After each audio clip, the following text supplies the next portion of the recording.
Fala galera, me chamo Jonathan Fernandes, está no plataforma de número 287. Estou aqui com ele, Jones. Fazia tempo que eu não trazia um jogador aqui na plataforma. Eu acho que o último jogador que eu trouxe aqui pra gente trocar ideia foi um carioca também. Você é carioca, né, Jones? É, maneiro, sou carioca. Acho que foi um goleiro, foi o Caio. Ele jogava na Croácia na época.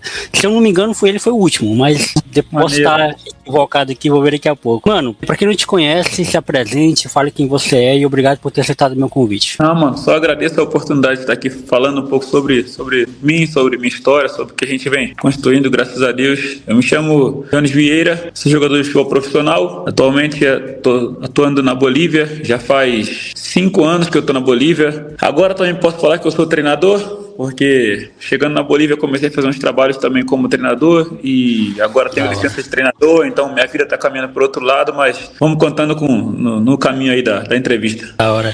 Mano, eu te conheci através do canal de um amigo meu, o Jorge Kadoak. Você participou do programa dele, né? Já se tornou um amigo. Ele é monstro. E aí eu conheci você por lá, eu falei, vou trazer esse cara na plataforma que ele tem umas histórias muito legais pra gente conversar. E o plataforma, Jones, ele é um programa para eu ouvir, eu criei ele para ouvir histórias, né? Eu gosto de ouvir a história das pessoas, eu sou bastante curioso. Eu queria ouvir um pouco da tua, né, cara? Onde é que você nasceu? Como é que nasceu o interesse por futebol? Como é que foi a infância? Aí, na medida que você for contando, eu vou me aprofundando, beleza? Claro.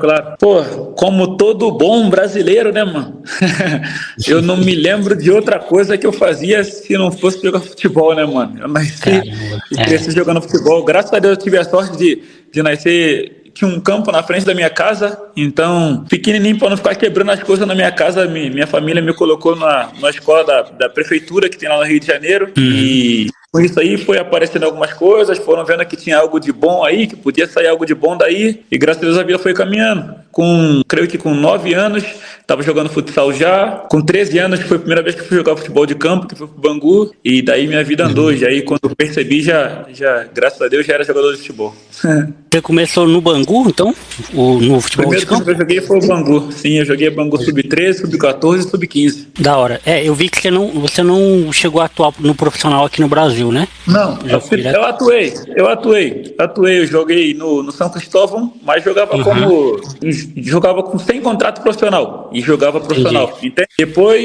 Depois eu assinei contrato profissional, que foi no Rio Branco. Eu fui pro Rio Branco, joguei um campeonato que era Copa FBF, se eu não me engano era esse o nome. E é um campeonato que já tinha que era obrigatório ser profissional. Então foi a primeira vez que eu assinei um contrato profissional para jogar profissional. Mas já tinha jogado sem contrato.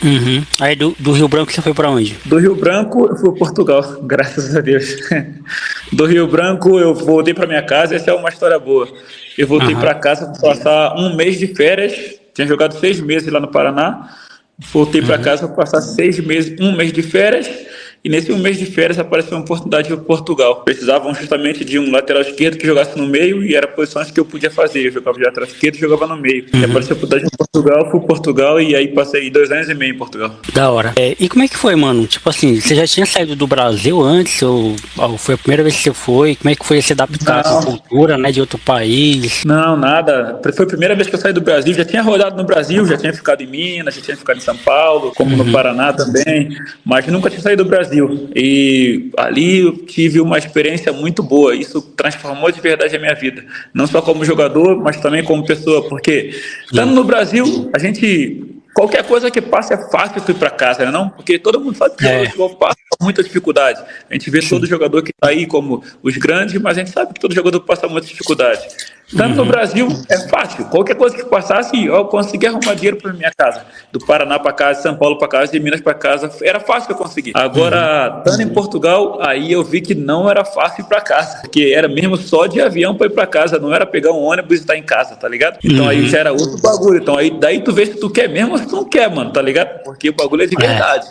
Foi intenso, né? Cara, assim, teve alguma dificuldade no começo, assim, pra ser jogador de futebol? Porque, assim, como você falou, né? Nunca teve um plano B, né? Pelo que eu tô entendendo. Na sua vida sempre só o plano A, que era jogar futebol. Mas, assim, teve algum momento que você falou, caramba, eu acho que não vai dar certo pra mim, vou procurar fazer outra coisa? Pô, teve muitas vezes, né? Porque tu com 19, 20 anos aí é difícil, né, mano? Se tu tem Sim. 20 anos, por exemplo, eu tinha jogado profissional, mas não estava consagrado no profissional. Tinha jogado terceira divisão do Rio de Janeiro, então não era aquela coisa que tu podia viver disso aí, entende? Então, até em verdade, na verdade mesmo, até eu ir para Portugal, se tinha muita dúvida de que ia acontecer na minha vida, porque como tu mesmo viu, não tinha plano B, eu já joguei e trabalhei ao mesmo tempo, joguei e fui garçom, joguei e trabalhei no shopping como vendedor, mas minha ideia era sempre jogar futebol e eu tinha que fazer isso pra minha vida ir pra frente, então nunca tinha um plano B, então até tu ser de verdade mesmo é difícil, mano, porque voltar pra casa e escutar, pô, acho que é melhor tu estudar, né não? Porque não sabe o que vai acontecer, e tá certo as pessoas da família que falam isso, né, mano? Claro, Hoje claro. eu tenho 30 anos, eu tenho consciência disso. Quando eu tinha 18, eu não tinha consciência disso. E tudo aconteceu muito rápido na minha vida. Eu, com 15 anos, jogava sub-17, com 17 já jogava no sub-20, já era titular no sub-20, com 18 eu já era um dos capitães no sub-20, nessa época eu estava no São Cristóvão e já estava como profissional, então tudo aconteceu muito rápido. Então eu imaginava que ia dar certo muito rápido. Só que do subir do sub-20 profissional já é outra situação, já é um salto muito diferente. Então tem muita dificuldade nisso aí. Você sentiu diferença, tanto positivamente como negativamente, né, no tratamento do jogador de futebol em Portugal? Diferença para o Brasil? Ou é praticamente a mesma coisa? É praticamente a mesma coisa, só que lá eles são muito corretos, diferente do Brasil. No Brasil, não que não seja correto, mas no Brasil a gente sempre consegue dar um jeitinho, né não? Igual quando eu sou do Rio, todo mundo fala que carioca sempre dá um jeitinho, sempre consegue resolver. Lá não tem isso não, ou tu faz o que os caras querem, ou tu não joga e acabou, tá ligado? Por isso eu falo também que me ajudou muito isso aí. Hoje eu jogo em umas 4 posições, jogo de zagueiro, jogo de volante, jogo de lateral esquerdo e jogo como um 10 se precisar também. Justamente por isso, por a disciplina que eu adquiri jogando na Europa, porque lá tinha que ser mesmo perfeito no que tu fazia, senão tu não jogava, e acabou. Eu acho que é importante, né, ter essa versatilidade, principalmente no futebol de hoje, né, cara, que a gente vê zagueiro que não joga só na zaga, joga na lateral quando precisa. O próprio Militão é um exemplo disso, né, que consegue atuar nas duas posições e exige muito, né, o futebol de hoje é muito rápido, é muito dinâmico, exige muito do atleta, né. Exatamente. Hoje o jogador tem que estar preparado para isso, não? Para atuar mais ou menos umas 3 posições e fazer bem essas 3 posições, não é só estar na posição, é saber fazer o que tem que fazer na posição. Eu acredito que hoje já formamos jogador justamente para isso, não? Para fazer essas 3 posições mesmo, porque é necessário. Um jogador que pode fazer isso, tá sempre jogando. Um dia tá jogando zagueiro, outro dia tá jogando de volante, outro dia tá de lateral esquerdo, mas tá sempre jogando, né não? Que é o importante. Legal você comentar sobre o lance do atleta no Brasil, porque, como eu te falei, né, em off eu sou do Acre, e eu torço para um time do Acre, né, o Atlético Acreano, o Galo. E assim, cara, toda vez eu tento treinar minha mente para entender que os caras lá não estão sendo pagos de forma milionária, né? Então, assim, eu tento treinar minha mente um torcedor, porque eu sou torcedor demais. Quando eu tô no estádio, eu sou 100% torcedor, é 100% coração, não tem nada de razão ali. Eu quero muito que o time suba. O time tá na segunda divisão do estadual, então assim, desde que eu comecei a torcer pro Galo, eu nunca vi o time nessa situação. É uma situação muito nova pros torcedores, né? Então, é uma cobrança que a gente tem como torcedor, mas ao mesmo tempo a gente reconhece, pô, o cara, ele sair daqui, ele vai trabalhar de garçom ali, né? Ele não tá ganhando, né? Até hoje, que muitos dos jogadores que jogam no Acre vêm de fora, mas ainda tem uma base, muitos jogadores que são daqui, né? Que jogam aqui, que são daqui, que querem uma oportunidade. Mas tem essa coisa, né, também, cara, do cara, além, são várias camadas, né? Tem o atleta, o ser humano, e tem a torcida a qual ele joga, tem a diretoria a qual do time que ele joga. É muita cobrança, né? É muito. Graças a Deus, hoje com as redes sociais, as pessoas têm um pouco de ideia disso aí, né não? Mas é difícil, porque, por exemplo, eu tive no Acre também. Eu fui primeiro pro Andirá e depois pro Plácido de Castro. Só que era na pandemia, então não tinha como fazer muita coisa. Fui pro Andirá, passou uns meses aí, voltei para casa, o campeonato foi adiado, depois voltei pro Plácido de Castro e foi quando eu vim para Bolívia. Mas aí voltando à situação que tu falou, é difícil, porque o jogador também tem que se preparar para tudo. O jogador tem que estar preparado para tudo. Porque quem tá vendo não tem ideia disso. Quem tá vendo só vai lá, paga a sua entrada e torce e acabou. Logicamente o jogador passa por muita coisa, como tu falou, cara sai pode trabalho de garçom, muita gente sai e trabalha em construção, então é difícil e tem que render no campo. E não sabe se esse cara tá comendo bem, se esse cara tá dormindo bem, não sabe como tá a família desse cara, não sabe se ele tá com a família, se ele tá longe da família, se tem gente mal no outro estado, se não tem gente mal, então é difícil. As pessoas já têm que começar a ter um pouco mais de consciência, mas como eu falei, o jogador também tem que estar preparado, porque a gente sabe que a cobrança vai vir, independente independente do que tu faz fora do campo, quando tu entra no campo, tu tem que ficar fora e tu tem que responder, é isso. Tem que entregar, né? Claro. E ter essa dinâmica é difícil, cara, porque assim, o futebol ele é muito paixão, ele é muito envolvimento, né? Mas ele depende muito do condicionamento físico do atleta. Eu tiro por mim, cara, quando eu vou jogar uma pelada, por exemplo, eu não tô bem, ou sei lá, não sou atleta, mas assim, eu não tô bem, eu fico mal pelo meu desempenho como um peladeiro, né? Falei, caramba, não consegui jogar nada hoje, os caras reclamaram comigo. Agora você imagina o cara que a profissão dele é aquela, né? A profissão do cara é aquela. Isso é falar. Imagina como fica a cabeça do cara que é jogador de futebol e também faz outras coisas e já não conseguiu render. Imagina a cabeça dele, que espera que isso aí vai dar uma coisa melhor na vida dele, né não? É isso mesmo.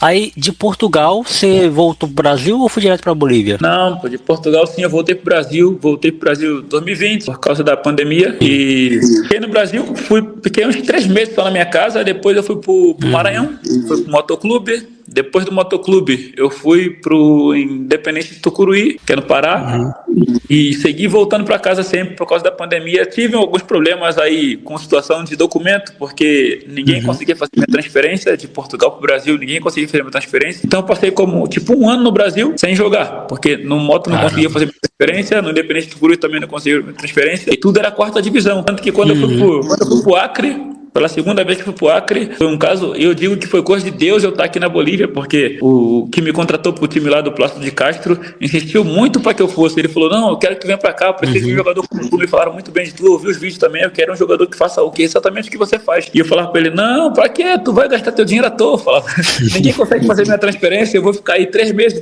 vou fazer pré-temporada, vou ficar os 3 meses, tu vai ter que me pagar, vamos brigar, porque eu vou querer receber, porque eu vou estar trabalhando, não vai acontecer nada. Eu falei, não, vem pra cá, eu vou conseguir fazer a transferência, eu tenho amigos, vamos conseguir fazer. Eu falei, então tá bem, tu sabe.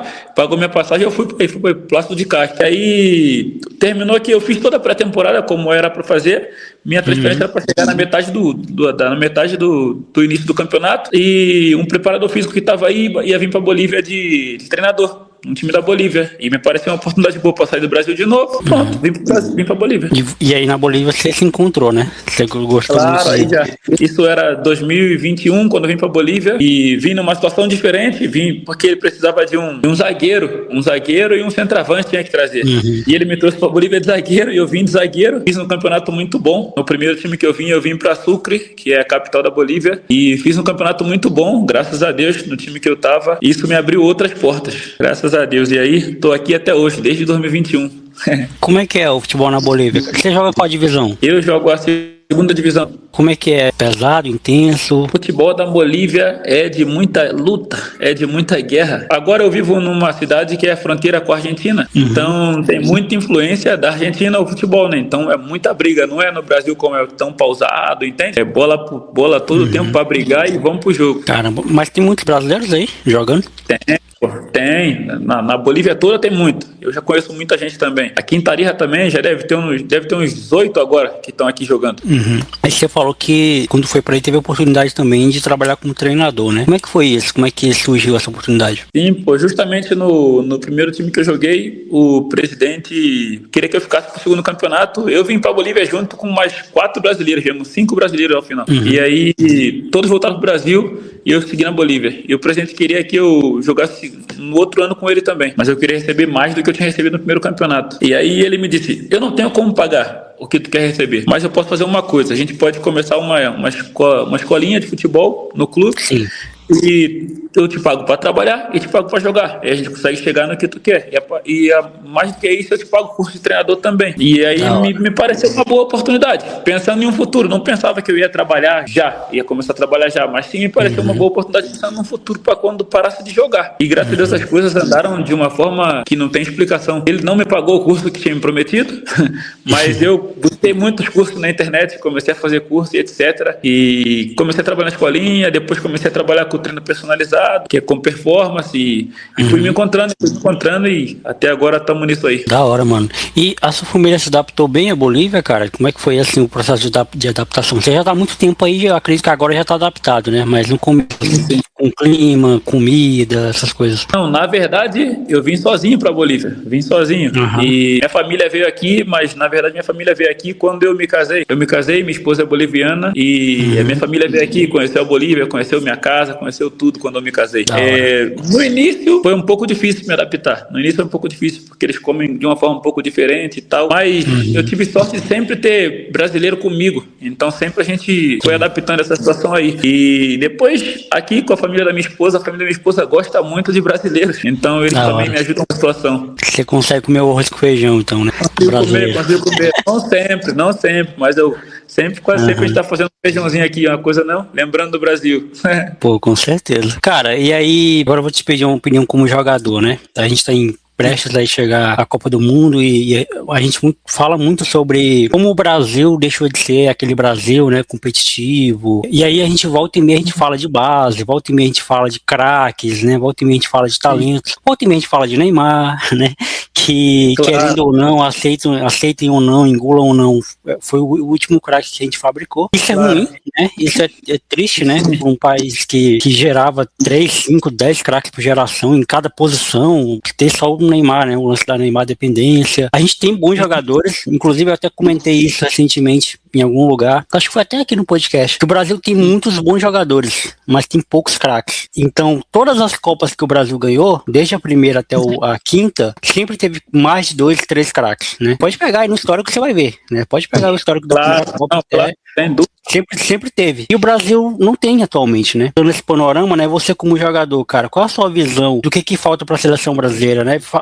Achavam que era um técnico estrangeiro. Veio, vamos ver, né? Mas assim, dando um panorama geral, o que você acha? E onde você acha que o Brasil pode chegar nessa Copa, né? Eu acho que a gente pode sonhar, porque justamente eu comento com as pessoas aqui na Bolívia que em 2002 o Brasil também quase não se classificou, né não? E o Brasil terminou sendo campeão. Lógico que estamos falando de outros jogadores, logicamente, mas eu acho que o Brasil pode estar errando numa situação de coisa simples, que o futebol virou muito físico, e o futebol virou muito objetivo. Então, não adianta mais a gente querer jogar com essa situação de muito drible, de tudo isso, porque não vai permitir mais o futebol isso. O futebol tem que ser mais objetivo. Isso, infelizmente, vai levando o futebol a cada vez ter menos craque, né, não? Mas o Brasil nunca vai deixar de fazer craque, nunca vai deixar, porque é nosso DNA do Brasil, é o DNA do brasileiro, é um futebol feliz, é diferente. Eu acompanho muito, eu vejo sempre vídeo aí do Cauã, que é um que joga no Santos, espero que vai ser um craque assim como o Neymar, parece um jogador muito diferente, muito acima. E daquela água ali sai muito, hein? Daquela água ali da Vila Belmiro. Eu acredito que o Brasil nunca vai deixar de fazer craque. Isso vai ser... A situação vai ser adaptar o craque ao que ele tem que fazer hoje. Porque, por exemplo, como eu te falei, quando foi para Portugal, eu entendi por que muito brasileiro não jogava na Europa. Porque na Europa tu tem que fazer o que tiver que fazer, não o que tu quer fazer. E a gente no Brasil está acostumado a, se ele é craque, deixa ele paradinho lá e todo mundo corre para ele. E não existe mais isso no futebol. Então, o que a gente tem que fazer? A gente tem que fazer o jogador que tenha a qualidade que esses jogadores, que esses craques que a gente está acostumado a ver, tem também correr. E a parte disso também fazer a magia que eles podem fazer. E aí estamos feitos na vida. Aí eu acredito que o Brasil vai para frente. Mas como eu te falei, eu sonho com a Copa do Mundo, eu sou brasileiro nunca perde a esperança, né não? Então, jamais. Eu sonho. Eu também, cara, eu nunca vi, né, o Brasil ser campeão. O Penta eu era muito novinho, então eu não vivi, tinha 6 anos, eu acho. Então eu não vivi, assim, o Penta, né? Pra mim, Copa tem que viver, né? Não só ver de relance. E aí, é uma pendência que eu tenho na minha vida, ainda que ver um Brasil ser campeão. Não só eu, né? Com vários brasileiros aí. Também, claro. Vou fazer 24 anos agora, né? Tá fazendo 24 anos esse ano que o Brasil não ganhou a Copa do Mundo. É o mesmo tempo que tinha quando ganhou 2002, né? De 94 para 2002, é muito tempo, cara. Aí, outra semelhança. Chega uma seleção desacreditada. Se fecha todo mundo, vamos ganhar a morte. Brasil campeão. Cara. Não, e eu tava até comentando com os amigos meus, cara. Se o Brasil for campeão, vai ser épico, assim. Vai ser, assim, tipo, ganhando jogos nos pênaltis, sabe? Tipo, decidindo o jogo no finalzinho. Vai ser... Não importa como. Não importa como, porque no final sendo campeão, claro. Ninguém liga pra isso, né? Exatamente. Tipo, a Argentina, ninguém se importa que ela perdeu para a Arábia Saudita. Ninguém se importa com nada. Foi campeão, né? Importante é ser campeão. Não, claro, a gente quer ver um futebol bonito, a gente quer ver o que a gente está acostumado, né? Não? Mas se o Brasil for campeão, tá bem, mano. É o importante. Com certeza, o que importa é o que a gente quer, né, cara? Eu acredito também que um Brasil sendo campeão vai abrir muita porta para muito jogador que vai chegar também. Então seria muito importante que fosse campeão, porque isso ia dar muito mais oportunidade. Porque não sendo, dobra a responsa, né, cara? Dobra a cobrança, dobra tudo, né? Tudo fica mais intenso pra esses caras, né? Tem uma geração boa aí, tipo, a próxima Copa, o Hendrick, o Estevão. Justamente estava vendo uns comentários logo depois do amistoso do Brasil com a França, e a gente vê, o Brasil termina uma Copa do Mundo, monta outra seleção, termina a Copa do Mundo, monta outra seleção. A França vem aí 2, 3 Copas do Mundo juntas, com o mesmo treinador. Então, isso faz muita diferença. A gente não consegue manter isso no Brasil, porque o brasileiro é muito ansioso, cobra muito tudo, então a gente não consegue manter. Mas olha a diferença aí. Então, por isso tá o resultado, né, mano? Isso é verdade. É muitas camadas, né, cara? Se a gente for parar pra pensar. Jones, é isso, cara. Muito obrigado por você ter colado aqui no programa. Eu fiquei muito feliz em te receber. Eu sempre brinco, né, que o final do programa é o lugar de fala do convidado, onde o convidado pode falar o que quiser, falar algo que eu talvez não tenha perguntado, porque ficou claro que não é uma entrevista, é um bate-papo. Fica à vontade, mano. Não, te agradeço a oportunidade. Sei que muita gente vai ver essa entrevista aí e sempre deixo um recado, normalmente sempre me perguntam, na verdade, eu sempre deixo um recado para os jogadores mais jovens, não? Deixo um recado de que nunca desistam dos seus sonhos, porque através do futebol se pode conseguir muita coisa. Então eu gosto sempre de deixar esse recado no final das entrevistas para que nunca desistam dos seus sonhos, independente das dificuldades, porque acredito que outras pessoas vão ver aí, vão buscar a rede social, Instagram, o Facebook, vão buscar aí, vão ver um pouquinho mais da minha história também. Vão ver que é uma pessoa que lutou muito e que chegou muito longe. E segue lutando, claro. Então isso é uma prova de que sim pode, sim é possível. É só a pessoa querer e lutar e não desistir. Então, te agradeço muito pela oportunidade, de verdade. Tamo junto, meu amigo. Até a próxima. Tamo junto, mano. Fica com Deus.